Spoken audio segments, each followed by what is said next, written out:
एक चीज का ध्यान रखना भाई और बहनों, हमें समझ में आएगा वास्तव में अजप्पा जाप क्या है, वास्तव में किसका सुमरण करना है, वास्तव में सार शब्द क्या है, वास्तव में परमात्मा क्या है। ये परमात्मा उस समय की घटना का जिक्र कर रहे हैं जब ये जीवात्मा माँ के गर्भ में होती है, जब इसकी चेतना जागृत अवस्था में रहती है, जब इसको भूत और भविष्य का सारा ज्ञान होता है, इसे अपनी गलतियों का पता होता है। कैसे मैं सतलोक में रहता था, कैसे वहाँ से मैं गलती करके नीचे आया, आज मैं यहाँ पर कितने कष्ट भोग चुका हूँ और मेरा अगला जन्म क्या होगा, मेरे साथ में क्या बीतेगी। तो क्या कह रहे हैं परमात्मा, माँ के गर्भ में जीव क्या करता है, गरीब तू ही तुतकार है और जपता अजप्पा जाप। गरीब तू ही तुतकार है और जपता अजप्पा जाप। अजप्पा जाप तो गुरुदेव ने सतनाम को बताया ना, जो श्वास उस श्वास से जाप किया जाता है उसको अजप्पा जाप कहते हैं, जिसमें एक ओम मंत्र है एक दूसरा है। तो माँ के गर्भ में कैसे मिल जाता है ये? माँ के गर्भ में तो नहीं मिलता सतनाम, ये तो बाहर आने के बाद फिर गुरु देता है। तो माँ के जाप में कौन सा जाप जप रहा था वो? जपता अजप्पा जाप। वो वास्तव में वो अजप्पा जाप कौन सा है? कौन छुड़ाता है आकर के माँ के गर्भ से, सकुशल गर्भ से बाहर कौन निकालता है? माँ के गर्भ में आत्मा के साथ में एग्रीमेंट कौन करता है कि भैया तुझे मनुष्य जन्म मिल रहा है, मेरे साथ में एग्रीमेंट कर। परमात्मा पहले एग्रीमेंट करवाता है आत्मा से, हाँ भरवाता है, उसके बाद मैं तुझे सकुशल भक्ति के लिए बाहर निकालूंगा कि तू बाहर निकलने के बाद मुझे भूलेगा नहीं। सारे जितने भी ये कुकर्म है, बुराइयां हैं, किसी के निकट नहीं जाएगा। हमेशा इस बात को ध्यान रखेगा कि मुझे भक्ति करने के लिए मनुष्य जन्म मिला है।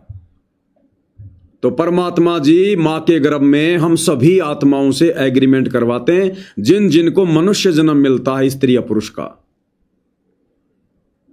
और जो एग्रीमेंट सही प्रकार से जो कर लेता है, सारी शर्तें मंजूर कर लेता है, उसको सकुशल सही प्रकार से परमात्मा मनुष्य जन्म देता है।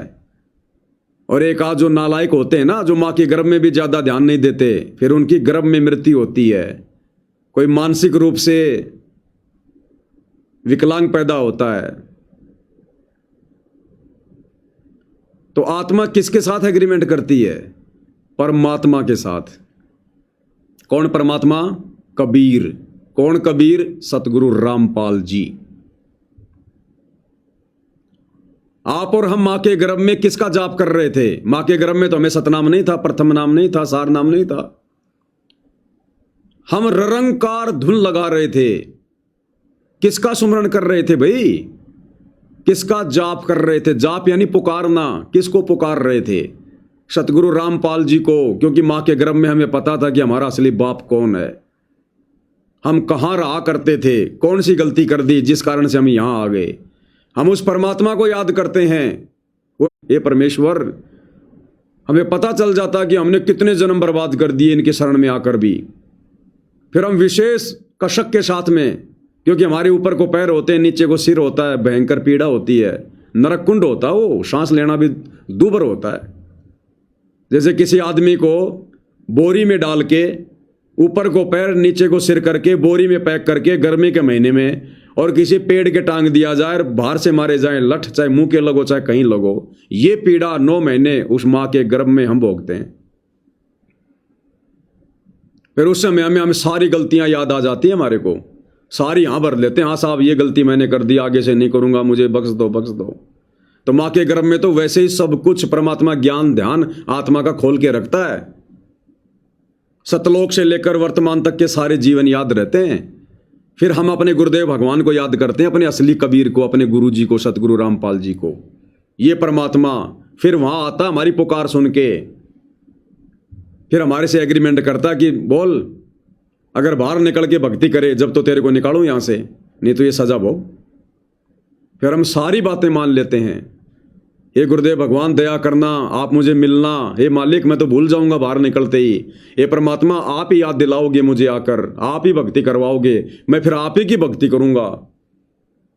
उस एग्रीमेंट के अनुसार आज गुरुदेव भगवान आप और हमें मिले हैं, क्योंकि माँ के गर्भ से बाहर आते तीनों गुणों के प्रभाव से, रजगुण ब्रह्मा, सतगुण विष्णु, तमोगुण शंकर, ये त्रिगुणमणि ये माया, ये हमें भुला देती है सब कुछ, हम भूल चुके हैं।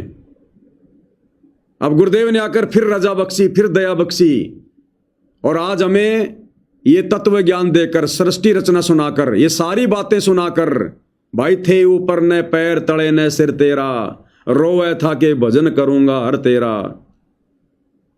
भाई वो दिन कर ले याद गर्भ में था डेरा, ओटी थी के भजन करूंगा हर तेरा।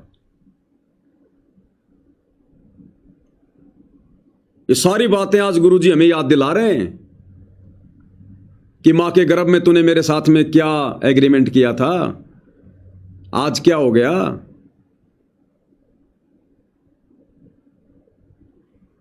और जिसको समझ में आ जाती है बात, जिसके संस्कार मजबूत होते हैं, वो तुरंत स्वीकार कर लेता है भक्ति को।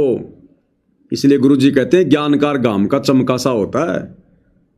तो मां के गर्भ में हम कौन से सार नाम का जाप कर रहे थे, कौन सा अजप्पा जाप कर रहे थे, कौन सी ररंकार धुन लगा रहे थे, ये है वो असली जाप जो हमने आज करना है, जो हम मां के गर्भ में कर रहे थे, ररंकार तरीके से कर रहे थे, विशेष तड़प के साथ में कर रहे थे, लगातार कर रहे थे, रो रो के कर रहे थे, तभी तो आया परमात्मा। अब उसी प्रकार से अब हम अपने गुरु को पहचान करके, यही है वो परमात्मा जो मां के गर्भ में आया था, मुझे बाहर निकाला था सकुशल। इन्हीं की तो भक्ति करने की मैंने बात कही थी, एग्रीमेंट किया था। यही तो है वो कबीर भगवान, देवों का देव, मेरे पूज्य गुरु। और मैंने तो सतलोक जाना है, नहीं तो फिर वो दिन मेरा फिर आएगा। वो मां के पेट वाला कष्ट तो भोगना पड़ेगा, फिर नरक अलग से, 84 लाख अलग से। तो आज भी हमने उसी प्रकार से इस परमात्मा का सुमरण करना है, यानी अपने गुरुदेव भगवान के द्वारा दिए गए सुमरण में भूल नहीं करनी। हमने उनकी सेवा में कोई कमी नहीं छोड़नी, किसी भी प्रकार से कोई मर्यादा नहीं तोड़नी। मां के गर्भ में हम डायरेक्ट उनको याद कर रहे थे, क्योंकि हमें याद था, वो चेहरा याद था, हमें वो भगवान याद था, हमारी दिव्य दृष्टि, ज्ञान, योग सब कुछ हमारा खुला हुआ था। गर्भ से बाहर आने के बाद हम भूल गए उस भगवान का चेहरा, उस भगवान को भूल गए। इसलिए गुरुजी अब हमें अजप्पा जाप दे रहे हैं, शतनाम दे रहे हैं,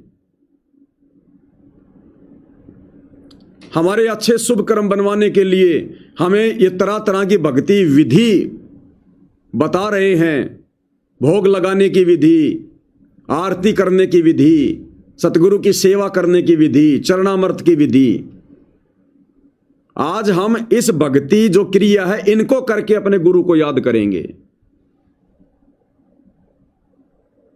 अब हम उस तड़प के साथ में उनको चेहरे को लेकर याद नहीं कर सकते,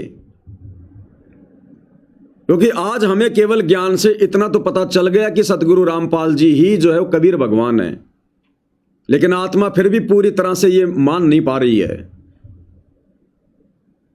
क्योंकि हमारा वो ज्ञान, योग, दिव्य दृष्टि सब फिर बंद हो जाती है तीन गुणों के प्रभाव से। इसलिए गुरुदेव ने हमें दूसरा दे दिया तरीका, सुमरण दे दिया। सत्संग सुनो, सुमरण करो, ये मंत्र जाप करो, सतगुरु की सेवा करो, महिमा करो उनकी। अब ये है वो ररंकार धुन, अजप्पा जाप। इस विधि से अब हमने अपने गुरुदेव भगवान के नजदीक रहना है, उनको सुमरण करना है। सुमरण यानी उन्हीं का चिंतन मनन।